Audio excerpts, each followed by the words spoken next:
Alhamdulillah kita sudah di awal bulan September ya teman-teman. Semoga kita semua selalu dalam kondisi yang baik, selalu diberi nikmat kesehatan, diberi kebahagiaan, dilancarkan rezekinya dan juga dilancarkan aktivitasnya. Amin amin ya rabbal alamin. Dan karena udah di awal bulan, saatnya aku buat persiapan budgeting September ya. Aku akan buat budget plan untuk semua pos yang aku butuhkan. Sebelumnya aku mau ucapin terima kasih banyak buat teman-teman semua yang udah klik video ini, yang udah selalu support channel aku, yang udah subscribe, yang udah like, juga buat komen-komen positifnya. Semoga kebaikan teman-teman semua dibalas oleh Allah dengan kebaikan yang berkali lipat. Amin. Dan untuk yang baru hadir di channel aku ucapin selamat datang. Dan perkenalkan, di sini aku suka sharing tentang budgeting. Tapi aku bukan ahli keuangan ya teman-teman. Dan karena masih berdua dengan suami, semua pos dan juga budgetnya aku sesuaikan dengan kondisi keluargaku. Dan untuk income berasal dari usaha toko dan termasuk penghasilan tidak tentu di tiap bulannya. Jadi dalam budgeting aku kadang bisa berbeda untuk setiap bulannya ya teman-teman.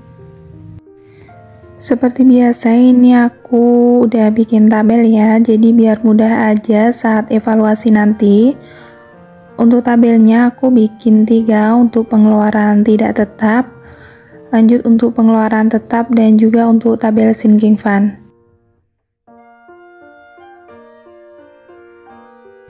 Dan untuk income dari suami yang aku kelola di bulan ini ada sebesar 2.800.000 ya teman-teman. Jadi aku akan atur agar bisa cukup untuk anggaran seluruh pos kebutuhan dan juga untuk pos tabungan.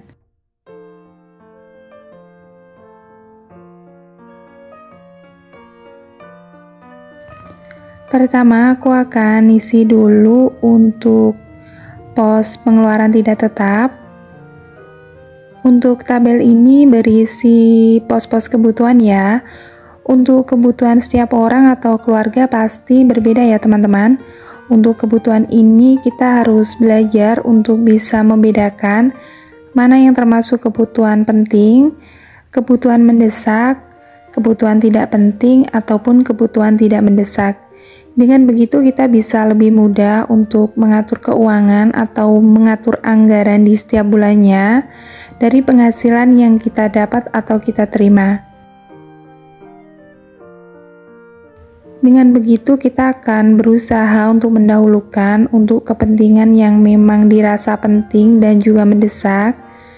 Tapi untuk standar penting atau tidaknya suatu kebutuhan akan berbeda juga untuk setiap orang atau setiap keluarga.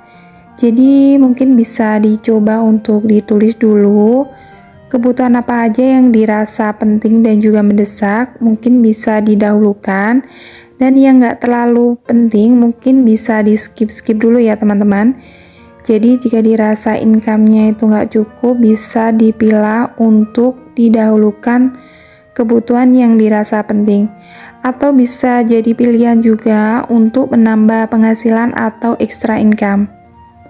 Sebenarnya dari suami juga ada extra income, tapi sengaja nggak aku masukkan ke budgeting ya, karena untuk extra income ini juga nggak tentu dan nggak tiap hari juga.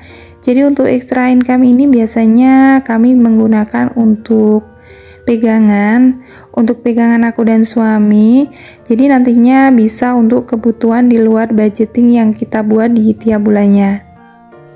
Untuk besarnya budget di setiap pos masih sama seperti sebelumnya, hanya untuk pos fund aja yang kali ini aku tulis cuma 200.000. Jadi untuk keseluruhan budget pengeluaran tidak tetap sebesar 1.700.000 ya teman-teman. Jadi dalam setiap budgeting bisa aja untuk budgetnya berubah, apalagi metodenya juga bisa berubah. Kita tinggal menyesuaikan aja dengan kondisi keuangan kita.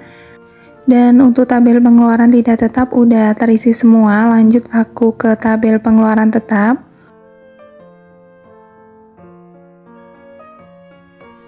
Untuk pos-posnya ada beberapa pos tabungan ya teman-teman. Dan karena penghasilan di bulan ini lebih kecil dari bulan sebelumnya, jadi untuk budgetnya nanti akan aku kurangi untuk di beberapa pos tabungan. Yang pertama untuk tabungan modal kali ini aku tulis 50.000 aja, untuk investasi 100.000, untuk dana darurat karena termasuk tabungan yang aku prioritaskan, jadi untuk dana darurat 100.000, untuk dana servis 50.000, dan untuk dana kesehatan 50.000 ya.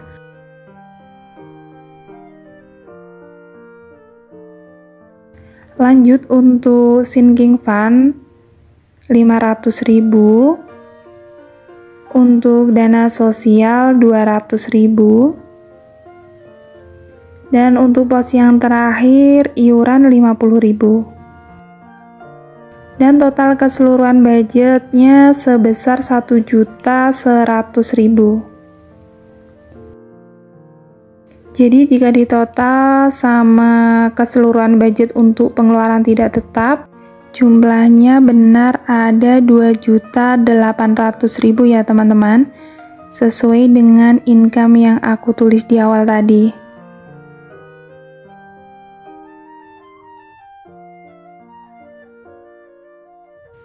Lanjut aku akan isi untuk tabel sinking fund.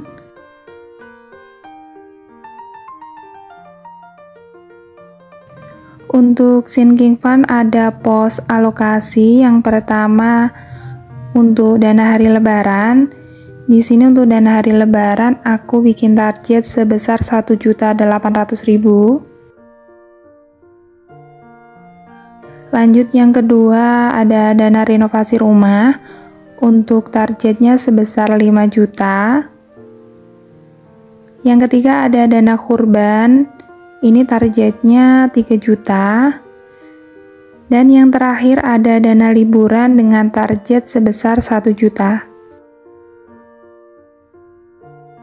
Untuk sinking fund ini bisa jadi pilihan cara nabung yang menyenangkan, karena kita bisa nabung nggak hanya untuk memenuhi kebutuhan, juga bisa untuk memenuhi keinginan ya teman-teman. Membuat budgeting sebenarnya simpel ya, tapi memang nggak mudah untuk dilakukan. Kita harus membiasakan diri dulu, berani memulai dulu, kita harus fokus pada tujuan yang ingin kita capai. Intinya berpikir positif dulu bahwa kita bisa untuk melakukannya. Meski nanti pada prosesnya ada kesalahan, kita bisa memperbaikinya, kita bisa update dan juga terus evaluasi untuk sampai pada tujuan finansial yang ingin kita capai. Untuk kedua tabel udah selesai aku isi. Alhamdulillah aku udah selesai buat budget plan bulan September. Tetap semangat buat teman-teman semua dengan budgetingnya. Semoga kita semua bisa memiliki finansial yang lebih baik di masa kini dan masa depan nanti ya. Terima kasih buat teman-teman semua yang udah ikutin video ini sampai akhir. Ini hanya sekedar sharing yang semoga makin memotivasi diri aku dan semoga bisa bermanfaat juga buat teman-teman.